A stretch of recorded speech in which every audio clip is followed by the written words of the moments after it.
राष्ट्रसंतांच्या साहित्यातील शब्दांना, राष्ट्रसंतांच्या भावनांना ज्यावेळेला सर्वसाधारण समाजाच्या वेदनेची जाणीव होते, सर्वसामान्य तुमच्या आमच्या घरातलं दुःख, ती वेदना ज्यावेळेला राष्ट्रसंतांच्या साहित्यातून व्यक्त होते, त्यावेळेला राष्ट्रसंतांचं साहित्य खऱ्या अर्थानं वेद ठरले जाते, कारण की त्यात तुमची आणि आमची वेदना होती. एखाद्या संतांचं साहित्य जर म्हटलं, आम्ही विचार करतो की एखाद्या संतांच्या साहित्यामध्ये धूप, बत्ती, नैवेद्य या सगळ्या गोष्टी, आरती, अभिषेक या सगळ्या गोष्टींचा अंतर्भाव असावा, हे आपल्याला सर्वसामान्य लोकांची कल्पना होती. परंतु राष्ट्रसंतांचं साहित्य राष्ट्रावरती ज्या वेळेला जशी जशी परिस्थिती आलेली आहे, त्या पद्धतीने राष्ट्रसंतांमधला साहित्यिक बाहेर निघत होता. वाचे विठ्ठल गाईन, नाचत पंढरी जाईन म्हणणारे राष्ट्रसंतांचं साहित्य ज्यावेळेला इंग्रजांच्या समोर रणधुमाळीमध्ये महाराज उभे राहतात, त्यावेळेला त्या साहित्याचे शब्द बदलतात आणि ते म्हणतात, लढ जाएंगे बढ़ जाएंगे हम हिम्मत के साथ, मजाल क्या है कि शत्रु की धरे हमारा हाथ. साहित्यातील शब्द बदलले. एखादा साहित्यिक त्याच्या शब्द, एखादा संत त्यांनी त्यांच्या साहित्यामध्ये काय लिहावं, तर ते त्यांच्या साहित्यामध्ये लिहित आहेत की सड़ी हुई ये फल और सब्जी कौन दिया है डाल यहाँ, मलमूत्रों को बाहर छोड़ा कौन किया बेहाल यहाँ, समझ नहीं आती है उनको अपने घर का काम करे, चल चल भाई करे सफाई कूड़ा कचरा साफ करे, बहुत दिनों का रुका हुआ है मिलकर सुंदर आज करे. शब्द बदलले. चीनचं आक्रमण आमच्या देशावरती होते, त्यावेळेला राष्ट्रसंत तुकडोजी महाराजांच्या साहित्यातले शब्द आणखी बदललेले आहेत. आणि त्या प्रसंगामध्ये जसा एखादा योद्धा हातामध्ये शस्त्र घेऊन देशाच्या संरक्षणासाठी उभा असावा, अशा पद्धतीने राष्ट्रसंतांचे शब्द सुद्धा बदलले आणि ते शब्द वीरश्री निर्माण करत होते युवकांमध्ये. त्या ठिकाणी चीनी सैनिकांच्या समोर उभे आहेत आमचे सिख रेजिमेंट तैनात आहे, मराठा रेजिमेंट तैनात झालेला आहे, सियालकोटची बॉर्डर आहे, इकडे 10 मैलावरती चीनचे सैनिक आहेत, तिकडे 6 मैलावर पाकिस्तानची बॉर्डर आहे आणि राष्ट्रसंत मध्ये उभे आहेत आणि या भारतीय सैनिकांचं मनोबल वाढवताना ते म्हणतात आहे, देखो इन सिखों की बानी. सिख रेजिमेंट समोर आहे आणि साहित्य काय असतं बघा. राष्ट्रसंत म्हणतात, देखो इन सिखों की बानी, शत्रु का उतरेगा पानी, गुरु गोविंद सिंह की फौज है ये निशानी, हिंद जवानों से काम पड़ा है, पड़ जाओगे मौत के घाट, आओ चीनियों मैदान में और देख लो हिंद का हाथ, देख लो हिंद का हाथ. हे साहित्य होतं.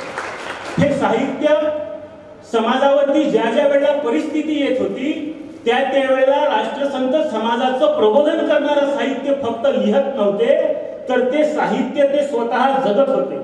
एकदाचा प्रसंग तुम्हाला आम्हाला माहिती असेल, चीनचं आक्रमण झालेलं आहे, रेडिओवर बातमी आलेली आहे आणि शांती संमेलन चालू आहे सेवाग्रामला. शांती संमेलनामध्ये बोलत असताना सर्व लोक त्या ठिकाणी बोलतायत की गांधीवादी देशांनी, बुद्धांच्या आमच्या भारत देशांनी चीननी केलेल्या या आक्रमणाला काय उत्तर दिलं पाहिजे आणि म्हणून ते उत्तर काय असावं यासाठी चर्चा चाललेली आहे. अनेक लोक असे म्हणतात आहे की बुद्धांच्या या देशांनी, गांधींच्या या देशांनी अहिंसेचं एक उदाहरण म्हणून यावेळेला जगाच्या समोर आलं पाहिजे आणि म्हणून ते शस्त्र घेऊन जरी समोर येत असेल तर आपण गुलाबाचं पुष्प घेऊन त्यांचं स्वागत करावं, अशा पद्धतीने त्या ठिकाणी चर्चा चालू होती. 1 तास झाला चर्चेला अजून दिशा नाही, 1.5 तास झाला चर्चेला दिशा नाही, 2 तास, 2.5 तास, पावणे 3 तास झाले चर्चेला दिशा नाही.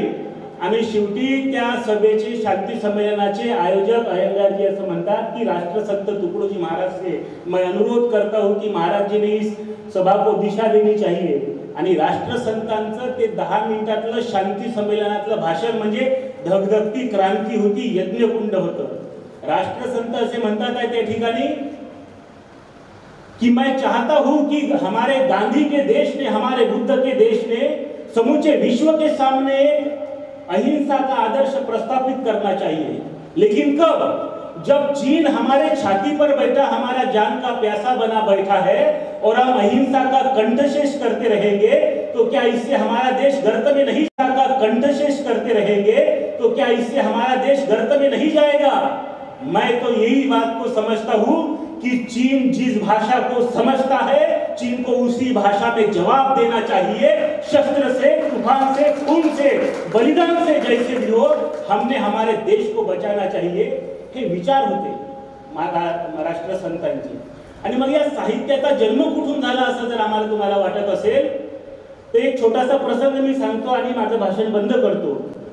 कुंभमेळ्यामध्ये सगळे साधू लोक बसलेले आहेत आणि सगळ्या साधू समाजाच्या समोर राष्ट्रसंत सुद्धा बसलेले आहेत. शंकराचार्यजी पीठासीन होते.